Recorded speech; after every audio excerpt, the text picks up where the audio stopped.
Saudara penyidik Polda Metro Jaya hari ini memeriksa sejumlah saksi terkait kecelakaan kereta api di stasiun Bekasi Timur. Pemeriksaan menyasar pihak manajemen taksi Green, Dinas Pekerjaan Umum, Dinas Tata Ruang, dan Direktorat Jenderal Perkeretaapian.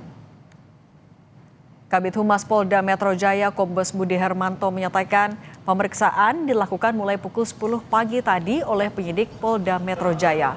Fokus pemeriksaan di Mapolda Metro Jaya ini bertujuan untuk mendalami aspek teknis dan tata ruang di lokasi kejadian, serta peran masing-masing instansi dalam prosedur keselamatan.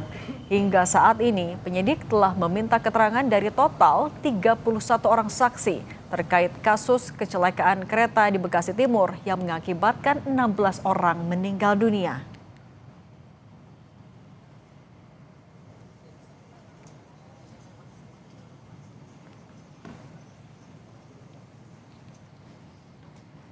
Melalui pesan singkat ke Kompas TV, Kabid Humas Polda Metro Jaya, Kombes Budi Hermanto menulis, pemeriksaan terhadap pihak taksi Green, Dinas Pekerjaan Umum, Dinas Tata Ruang, dan Direktorat Jenderal Perkeretaapian dilaksanakan di Polda Metro Jaya, dijadwalkan pada pukul 10 waktu Indonesia Barat. Penyidik telah meminta keterangan terhadap 31 orang yang terdiri atas pelapor, pengemudi taksi, penjaga palang, saksi di sekitar lokasi, korban, petugas operasional PT KAI, serta pihak-pihak lain yang mengetahui langsung peristiwa tersebut.